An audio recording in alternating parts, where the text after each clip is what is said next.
कक्षा 10वीं के सभी विद्यार्थियों को नमस्कार। आप सभी का सेंट एंजल्स पब्लिक स्कूल की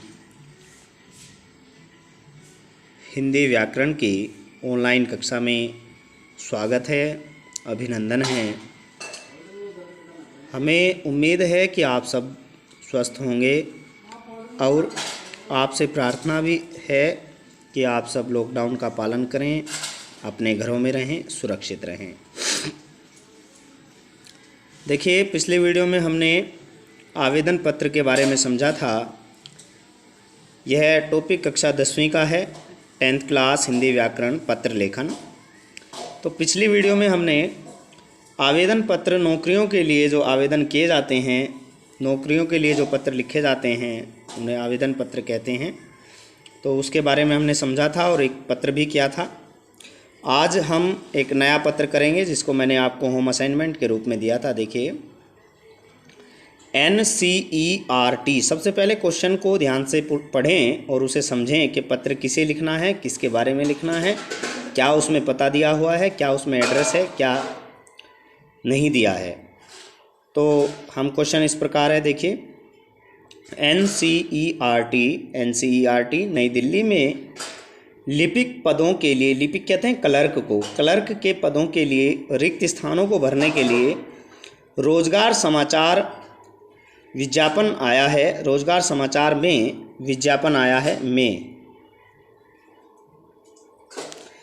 विज्ञापन आया है। उसका हवाला देते हुए सचिव के नाम आवेदन पत्र लिखिए। यानी विज्ञापन, रोजगार समाचार में आपने एक विज्ञापन देखा है कि NCERT में जो है वो क्लर्क के पदों पर भर्ती निकली हुई है, उसमें वैकेंसी है, तो उसमें आपको अप्लाई करना है, उसके लिए आपको ये पत्र लिखना है।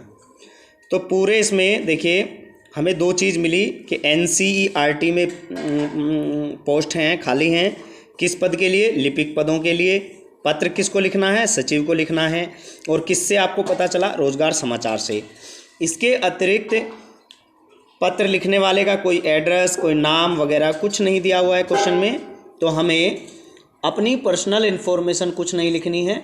हमें अपने एड्रेस के स्थान पर परीक्षा भवन, स्कूल, नगर आदि का प्रयोग करना है और नाम के स्थान पर क, ख, ग या एबैसे या ये रेलेवे का प्रयोग करना है। तो हम शुरू करते हैं लिखने के लिए। देखिए, सबसे पहले लिखेंगे हम भेजने वाले का पता। तो हमने लिख दिया परीक्षा भवन dash dash school dash dash नगर, ये भेजने वाले का पता हो गया। नगर के बाद पूर्ण विराम अवश्य लगाएंगे। परीक्षा पे र पर बड़े ई की मात्रा लगाएंगे, स्कूल में क पर बड़े ऊ की मात्रा आएगी। उसके बाद हम डेट डालेंगे 20 मई 2020, 20 मई, 2020, इस तरह से डेट लिखेंगे जैसे मैंने लिखी है। इसके बाद एक लाइन छोड़ेंगे डेट के बाद। एक लाइन छोड़ने के बाद लिखेंगे सेवा में। पत्र किसको लिखना है? जो कि क्वेश्चन के अंतिम लाइन में दिया है कि सचिव को के नाम लिखना है। तो सेवा में पर अंकी बिंदी, अल्पविराम, सचिव महोदय। बिल्कुल सेवा के बिल्कुल लाइन के साथ साथ लिखना है हमें, सचिव महोदय। तो कहाँ वैकेंसी है? NCERT और ये संस्था हो गई, और नई दिल्ली पता हो गया, संस्था का पता, पूर्ण विराम। पुनः देखेंगे, सेवा में सचिव महोदय, NCERT, नई दिल्ली, पूर्ण विराम। बिल्कुल लाइन के साथ साथ लिखना है आपको। डेट के बाद एक लाइन छोड़नी है। अब फिर ये सेवा में सचिव महोदय, NCERT, नई दिल्ली के बाद भी आपको एक लाइन छोड़नी है। उसके बाद हम लिखेंगे एक लाइन छोड़कर विषय में हम शॉर्टकट विषय बनाएंगे, एक छोटा विषय बनाएंगे, संक्षिप्त वाक्य बनाएंगे। देखिए, लिपिक पदों को रिक्त स्थान भरने के लिए रोजगार समाचार में विज्ञापन आया है। तो हमें किस पद के लिए आवेदन करना है? लिपिक पद के लिए, यानी क्लर्क के पद के लिए। लिपिक हिंदी में कहते हैं क्लर्क को। तो लिपिक पद हेतु आवेदन पत्र, पूर्ण विराम, लिपिक पद हेतु आवेदन पत्र। तो इसके बाद आप पूर्ण विराम लगाना नहीं भूलें। छोटा विषय होना चाहिए आपका, एक लाइन में ही। विषय के बाद एक लाइन और छोड़ेंगे आप। एक लाइन छोड़ने के बाद लिखेंगे, देखिए, मान्यवर, बिल्कुल मान्यवर के मैं के नीचे से, यानी लाइन के बिल्कुल साथ से शुरू करेंगे लिखना। इस सप्ताह के, या फिर आप यहाँ डेट डाल सकते हैं कि 15 या 17 या 15, 15 मई 2020 के सप्ताह के रोजगार समाचार को आप इन्वर्टेड कॉमाज में कर सकते हैं, ये हमने दिखा दिया। रोजगार समाचार के विज्ञापन से, आप ऐसा लिख सकते हैं के विज्ञापन से, या पत्र से भी लिख दिया, कोई दिक्कत नहीं है। रोजगार समाचार पत्र से ज्ञात हुआ है, यानी पता चला है कि NCERT को लिपिकों की आवश्यकता है, यानी उसमें वैकेंसी है, लिपिकों की आवश्यकता है, जिसके लिए मैं अपना आवेदन पत्र प्रस्तुत कर रहा हूं, जिसका संक्षिप्त विवरण इस प्रकार है। सभी वैकेंसी, सभी नौकरी के लिए आवेदन पत्रों के लिए ये इस तरह की लाइन ही आप लिखेंगे, ये सबसे इजी और सबसे अच्छी है। विवरण इस प्रकार है, उसके बाद डैश लगाएंगे, डैश लगाने के बाद देखिए लिखेंगे नाम। अब यहाँ तो हम बिल्कुल लाइन में लिखते चलेंगे, जिस प्रकार हम लिखते आ रहे हैं ऊपर से लाइन में ही लिखते चलेंगे, नाम, पिता का नाम। यहाँ पर हम नाम से थोड़ा दूरी पर, ताकि हमारा सब तरह का जो है पूरी लाइन आ जाए, तो थोड़ी दूरी पर हम ये 2 बिंदी लगाएंगे, नाम क ख ग, क्योंकि नाम क्वेश्चन में कुछ नहीं दिया हुआ है।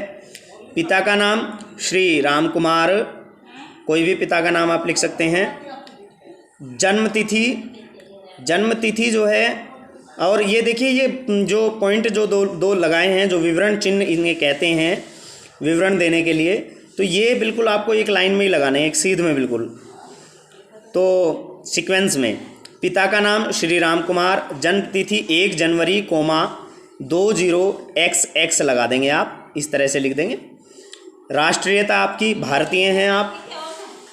पत्र व्यवहार हेतु पता B620, आप कुछ भी लिख सकते हैं, ये 620 का ख ग नगर ए से जनपद उत्तर प्रदेश, ये आपने पता लिख दिया।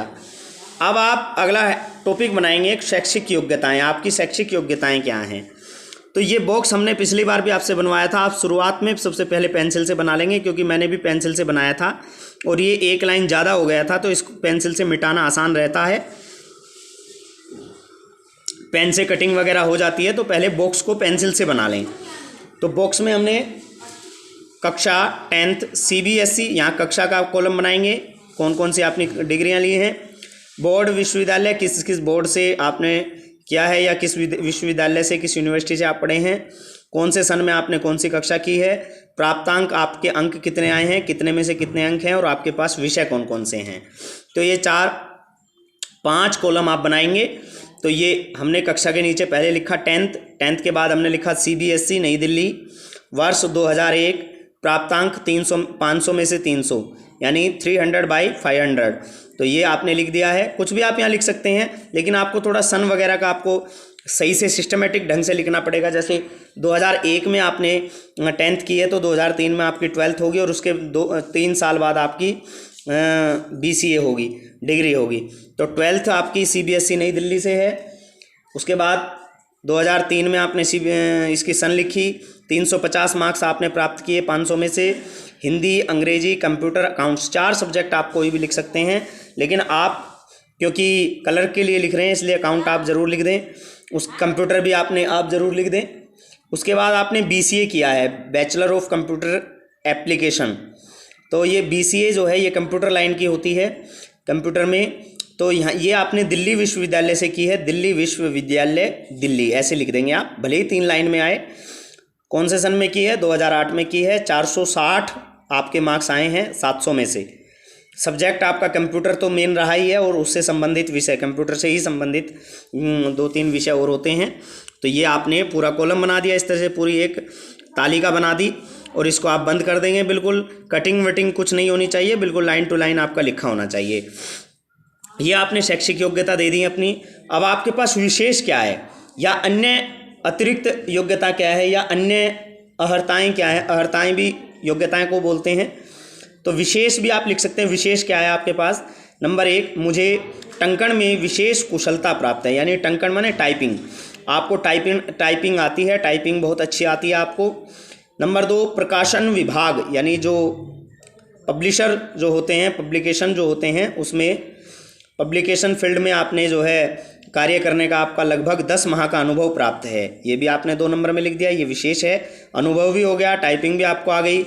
उसके बाद अतः आशा करता हूँ कि, ये आप अगली लाइन से लिखेंगे थोड़ा स्पेस छोड़ करके, अतः आशा करता हूँ कि मेरी योग्यताओं पर विचार कर साक्षात्कार हेतु अवसर प्रदान करेंगे। ये आपने अलग से समापन के रूप में आपने 2 लाइन लिखी है। देखिए, चाहे पत्र हो चाहे निबंध हो, हर चीज़ की एक भूमिका बनानी पड़ती है और हर किसी चीज़ की एक निष्कर्ष के रूप में हमें उपसंहार भी लिखना पड़ता है, एक निष्कर्ष भी बनाना पड़ता है। डायरेक्ट किसी चीज़ को हम समाप्त नहीं कर सकते हैं। तो एक लाइन में हमने निष्कर्ष बनाया कि अतः आशा करता हूँ कि मेरी योग्यताओं पर विचार कर साक्षात्कार हेतु अवसर अवश्य प्रदान करेंगे। तो इसके बाद आप लिखेंगे, देखिए ये यहाँ पर समाप्त हो गया। उसके बाद आप उसके नीचे लिख देंगे स धन्यवाद। स धन्यवाद के बाद पूर्ण विराम चिन्ह, विस्मयादि बोधक चिन्ह, एक्सक्लेमेटरी साइन।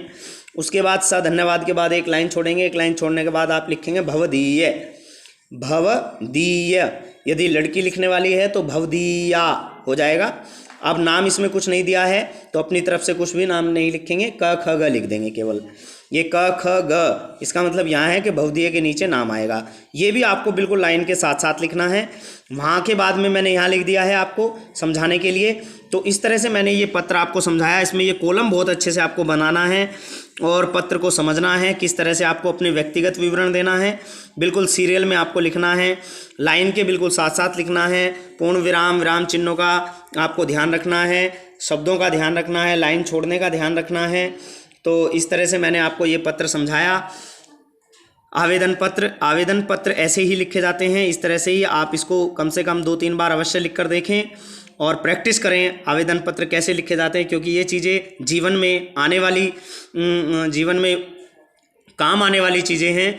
ये बहुउपयोगी ये जो है कार्य है, ये जो कला होती है ये बहुत उपयोगी है आपके जीवन में। आपको कभी भी कहीं भी लेटर लिखना पड़ सकता है। ये आजकल विद्यालयों में भी लिखवाने लगे हैं और आपके किसी भी नौकरी के जब आप अप्लाई करते हैं तो वहाँ पे भी आपको इस तरह से पत्र लिखवाया जा सकता है। तो आपको सभी को ये पत्र लिखना आना चाहिए और आप कम से कम इसे 3-4 बार लिख कर देखें अपनी रफ नोटबुक में। आपको समझ में आया होगा ये आवेदन पत्र। बहुत बहुत धन्यवाद।